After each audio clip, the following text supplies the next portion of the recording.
नमस्कार दोस्तों, मेरा नाम है दीपक कुमार शर्मा और आज का हमारा जो टॉपिक है वो टॉपिक ये है कि बहुत सी कंपनी कंफ्यूज होती हैं। वो उनको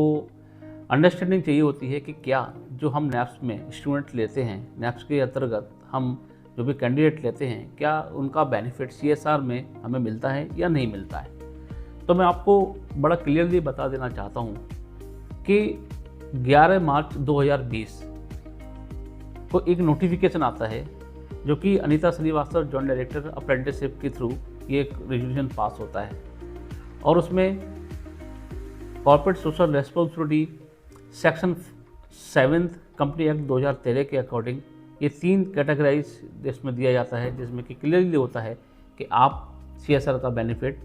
ले सकते हैं।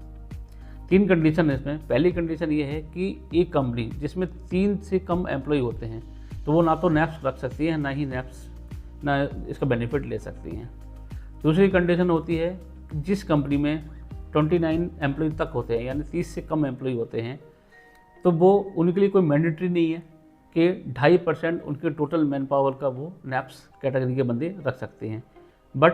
अगर वो चाहें तो रखें, लेकिन मैंडेटरी नहीं है, वो बेनिफिट ले सकते हैं। अब सबसे अहम भूमिका ये निकल के आती है कि जनरली आज कंपनी में 30 से बंदे ऊपर जो होते हैं, तो जो ये सेक्शन कहता है वो ये कहता है जिस कंपनी में एटलीस्ट 30 बंदों से ऊपर के जो एम्प्लॉय होते हैं उनके लिए मैंडेटरी है और 2.5% ऑफ पर्टिकुलर पॉपुलेशन, जो भी कंपनी की पॉपुलेशन है, मान के चलिए कि अगर किसी कंपनी की पॉपुलेशन 1000 है तो 2.5% एटलीस्ट उसको नैप्स के बंदे कंपनी में रखने ही पड़ेंगे। वो कम से कम 2.5% रख सकते हैं और मैक्सिमम 15% की पॉपुलेशन के बेस पे रख सकते हैं। अब सवाल इसमें ये आता है कि टोटल मैन पावर का 2.5% हम रख तो नहीं, लेकिन क्या वो CSR में उनका बेनिफिट मिलता है या नहीं मिलता है, वो बड़ा कन्फ्यूजिंग का एक पॉइंट है। तो मैं आज आपको क्लियर कर देता हूँ।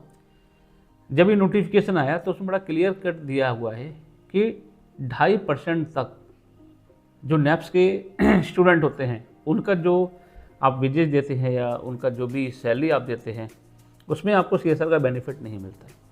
लेकिन चूंकि जैसे ही आप 2.5% से ऊपर मैन पावर रखते हैं, यानी कि मैक्सिमम लिमिट आप 15% तक रखते हैं, तो मैक्सिमम 15 मिनिमम 2.5 यानी कि 12.5% की पॉपुलेशन अगर नैप्स की आप और रखते हैं और उस पर जो भी ट्रेनिंग के खर्चा किया जाता है, इवन चाहे वो उनका सैलरी हो, चाहे उनका ओवर टाइम हो या उनका अटेंडेंस अवार्ड हो, जो भी हो, उन पर आपको जो भी आप एक्सपेंड उनके, क्योंकि आप उनको ट्रेन कर रहे हो, आप उनको ट्रेनिंग दे रहे हो, तो उनका जो भी 12.5% का जो आप खर्चा उनके ऊपर कर रहे हो वो आप CSR में बेनिफिट ले सकते हो। जी हाँ, ये बिल्कुल प्रूवन है कि आप CSR में उनका बेनिफिट ले सकते हो।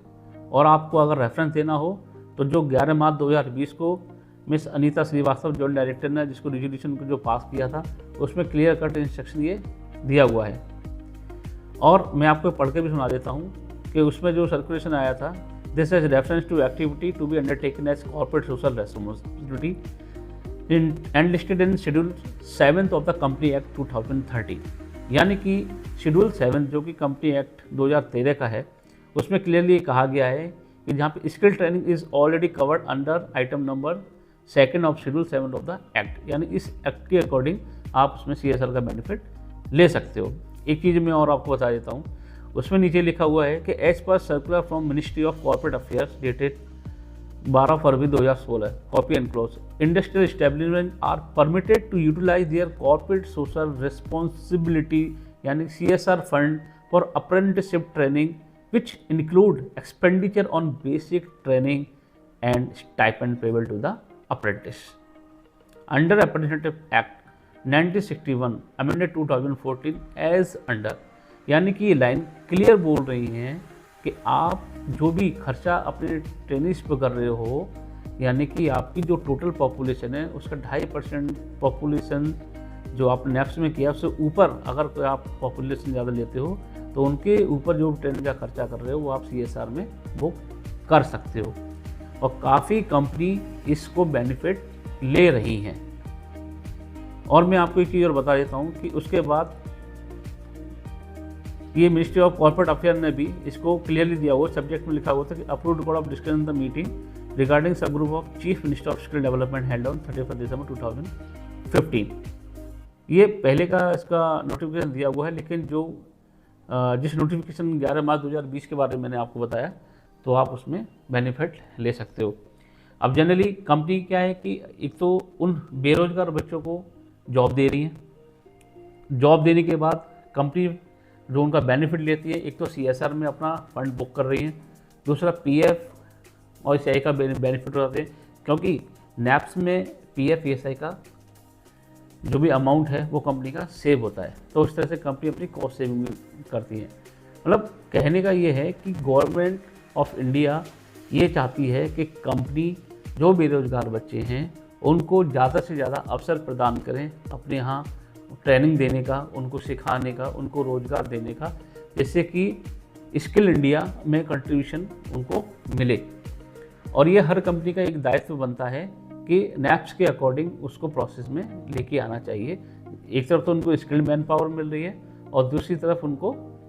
एक ऐसी मैन पावर मिल रही है जो कि इनके साथ काफ़ी लंबे समय तक जुड़ सकती है। तो आशा करता हूँ इस वीडियो में मैंने आपको ये बड़ा क्लियर बताया होगा कि किस तरह से आप इस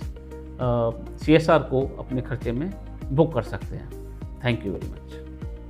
इसके बाद भी अगर आपको कोई डाउट हो तो आप मेरे मोबाइल नंबर 9899816272 पर कॉल करके मुझे ये बुक कर सकते हैं। Thank you.